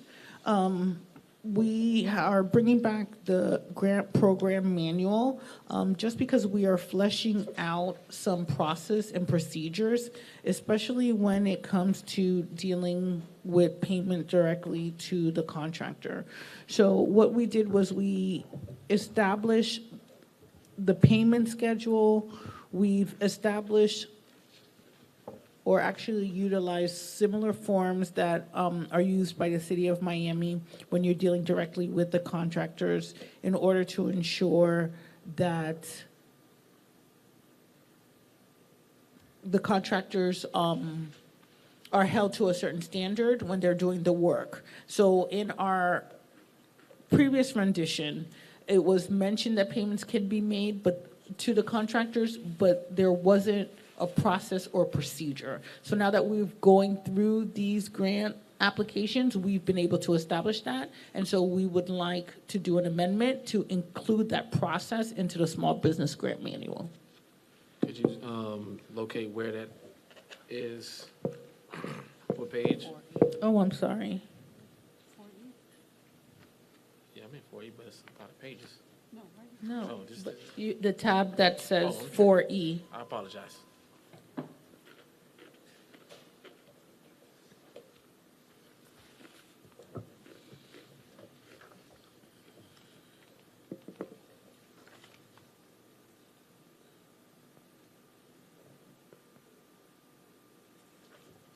So it's really on page 6 and 7? where that Yes, the process majority is? of changes are on pages 6 and 7 of the small business grant manual. Okay. And then in addition, at the end, we did provide copies of the forms and the contractor agreement that we are now utilizing. I see the site visit requirement.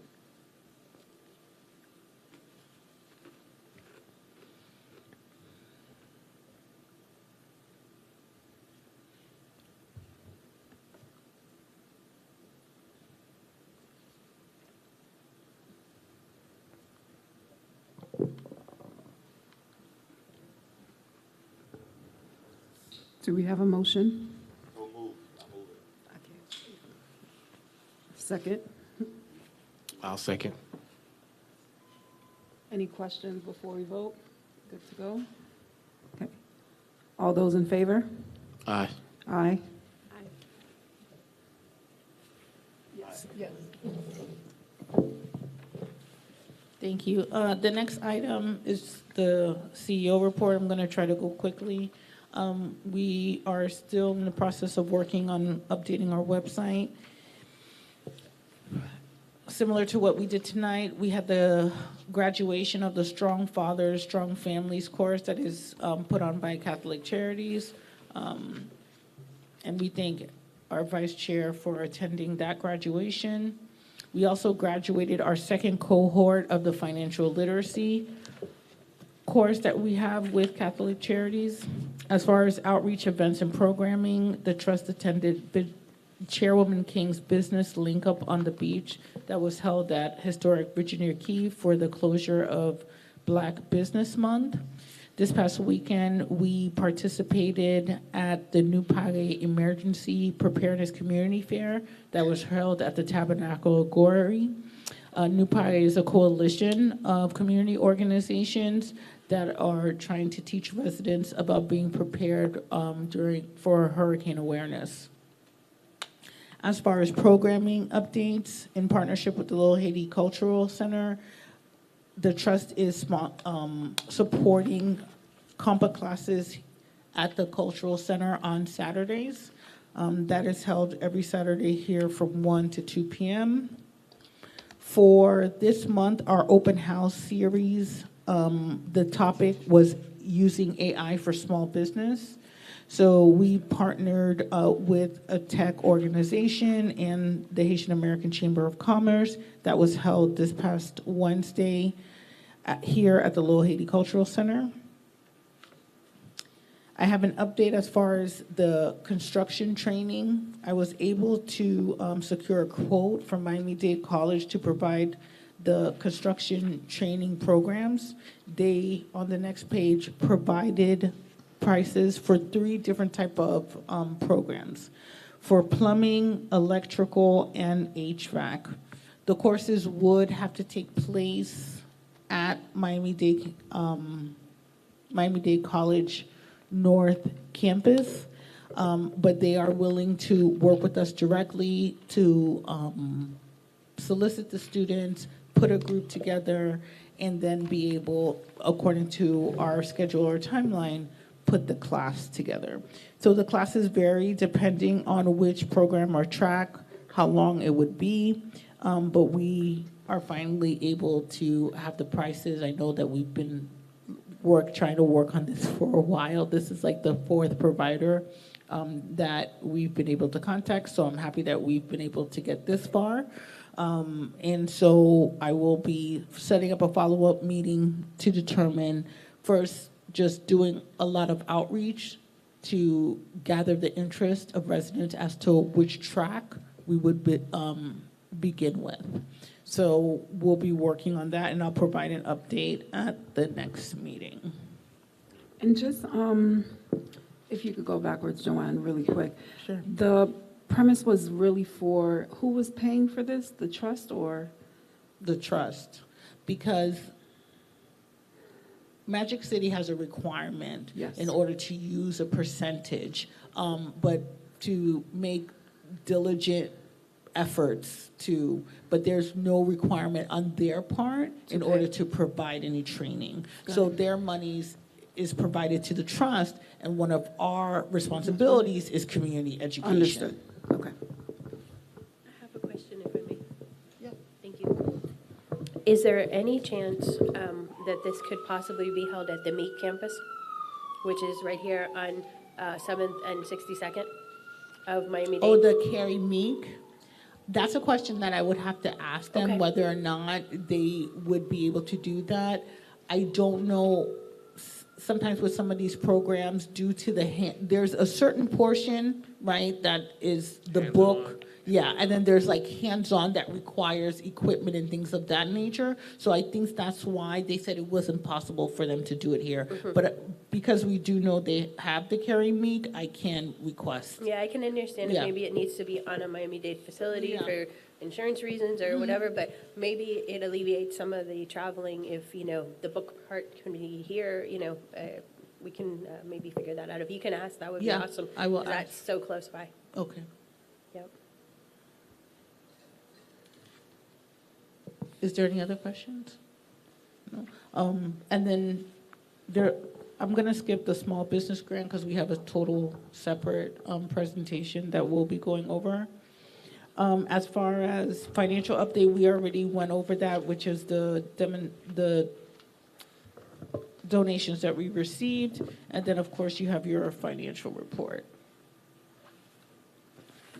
And then very quickly, I know that the board has requested that we provided information in regards to the small business grant awardees. So if you look behind you, I don't think it's in your packet, but if you look behind you, we just have a slideshow as far as updates for some of the small businesses that received the funding. I don't know where the clicker is. You have it? You want to just click through it? Just, okay.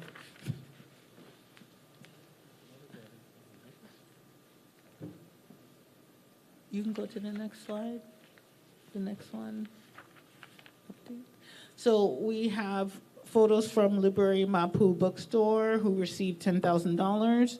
Their update was to renovate the interior, increase their book inventory, and improve community space.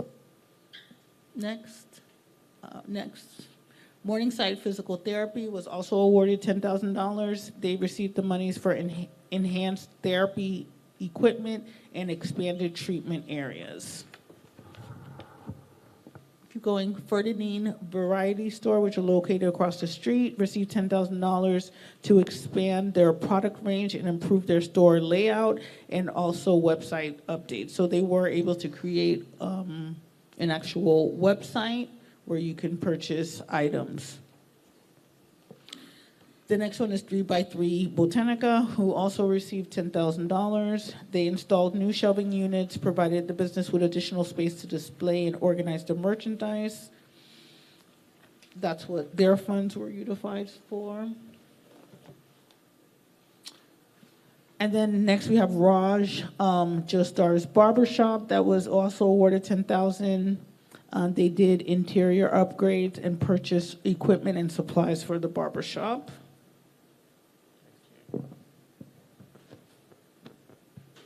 Sneaky Clean was awarded $10,000 as well. They used the grant funds to support their marketing initiatives and the purchase of new equipment for the sneaker cleaning shop. We have STG Restaurant LLC. They purchased restaurant equipment and and the funds were also used to assist with operational expenses. And then we had Print Giants, used the grant funds for printing equipment upgrades and operating expenses. And the last is Actis Solar Corporation, which used the funds to support the solar installation equipment, supplies, and related operational needs. I don't know if there's any questions on that.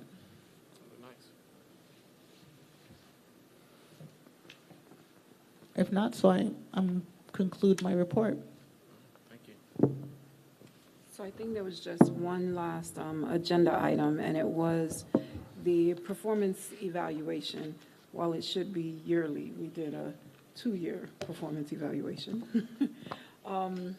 Just really want to memorialize really the work that Joanne has been doing. So I have a copy of the performance evaluation that I provided to Joanne. I wanted to share it with the board members so you can see, because I think on a monthly basis, we come to these meetings and Joanne has really executed a lot of things that we have put out. I mean, some quicker than others, but we are all on the same page. But I just know being part of the board for the last 2 years, from the day that I started till now, it is a total different board. We no longer can say our infancy stages, or we're a young board, or we're a new board. I mean, we have really established ourselves. I mean, it was a lot of growing pains, I can tell you that, a lot of ups and downs, a lot of challenges, but what I do see and recognize is that when Joanne came on board, she has really put everything in place. I mean, we have a whole process in place for our grants. We have, a personnel booklet. Like, there are a lot of things that we did not have prior to her coming. So I just wanted to make sure that the board is aware, to give her accolades. And with that, also ask the board to support a salary increase for Joanne for her work that she's done over the last 2 years. So I know I can't make a motion, but that's my ask.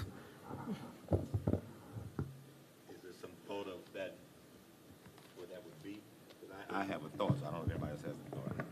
So just following, most of our policies and procedures that we've established follow the city's policies and procedures, and from my understanding, correct me if I'm wrong, I think there's a cost of living allocation that's given by the city every year, and also there's some type of merit-based promotion that's given. So I would be amenable to any. I'm just throwing out there, I think it is well-deserved that she receives an increase due to the work and the accomplishments that she's made, but I'm open to anything. All right, so I noticed that the city typically, I think most of the boards had like a 6% increase, but if you got a 3% cost of living, then they would just add 3% onto that. The only trepidation I would have on the 3% would be because of all the other plus stuff that happens with a small board and the salaries. And so I would suggest that we look at a 3%, just a bonus payment versus adding to a salary to supplement the 3% cost of living increase that has already taken place. Or there could be other options. There could be a car allowance and a cell phone allowance, all those other things that kind of help take some of the crunch off of you. And so just to be clear, I don't know, have you received a cost of living increase? I don't think so. In our SOPs, It is, we okay. did, Okay. in one rendition, approve a 3%. Okay, so, Say in one rendition, or is it? No, I mean, we've brought back the SOPs a few times if we've tried to, so this is something that was approved in one. But I think at the last fiscal year, at the beginning of October, because it's implemented in October. So I've received 3%. and I'm assuming all the employees that have been with us, which is the cost of living. Okay. Correct. So you're saying a one-time bonus of 3% is your? But can I be fair? I think maybe if we roll it over to the next meeting, that gives board members a chance to talk. Also have a chance to talk to Joanne. I'm open with whatever the board decides. I was just throwing out based on what I see in the stuff that they have. Yeah, Sam, I would need to just have more time to come up with some creative ideas, because we do know that the funds are not, infinite, and we just want to make sure whatever decision we make the most sense for the board and the community. But I do agree with the fantastic job she's done. I will say that. Okay, so Joanne, so I guess directed for the board members to have the conversation with Joanne about whatever possibilities, so that way it can be on the agenda for next month for a final approval of what that is. Okay?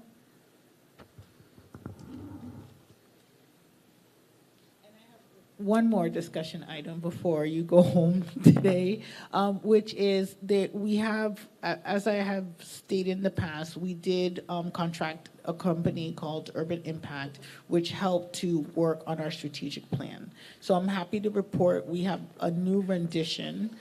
We are not going to review that 30-page document now tonight, but I would like to ask for us to schedule a special meeting so that we can review it. You do have copies in your binder. It's I would like to call it like an action plan. We definitely utilize the FIU plan strategic plan that has very high-level goals for us to achieve. And I think this rendition kind of bridges that from where we are and things that we're currently doing to where we eventually want to be. So my ask today is that if we can discuss a date this month prior to the next meeting where we could solely focus on the strategic plan. That's my request to the board, please. Looking at my calendar. The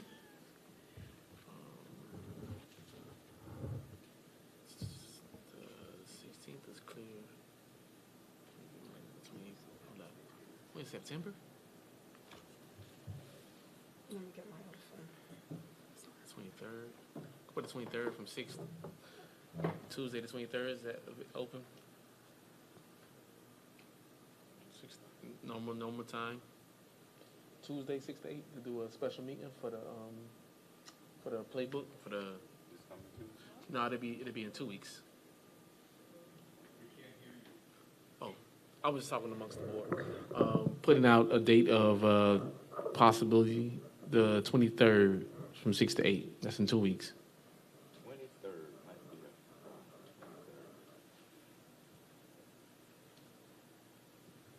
Just trying to keep it on Tuesday. How's the 24th? September? Yeah. I think I'm good. Get your calendar now. Look at your calendar. I don't think. Yeah, because I would leave on the 24th. Okay. I'll be here. Okay, perfect. So, yeah. All right, great. So we'll advertise the 23rd as a special meeting for us to review the strategic plan. In the meantime, if you would like, I can set up individual meetings. So prior to that meeting, to review the plan with you as well.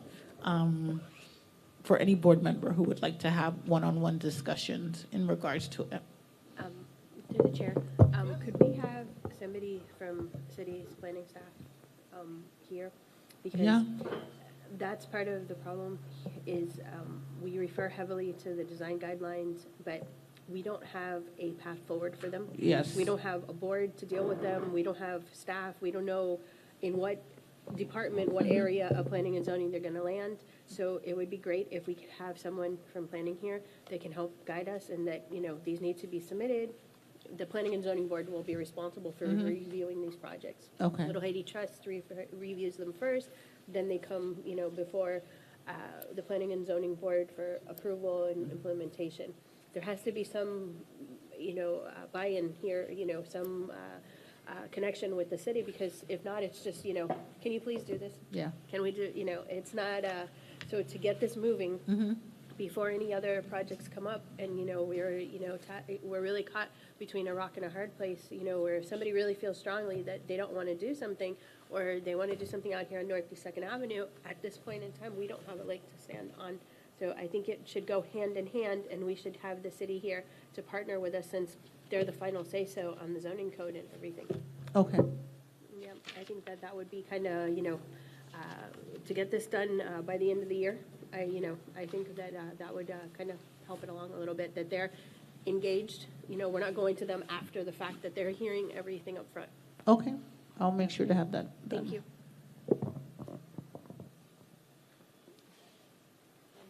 That's it for me, unless,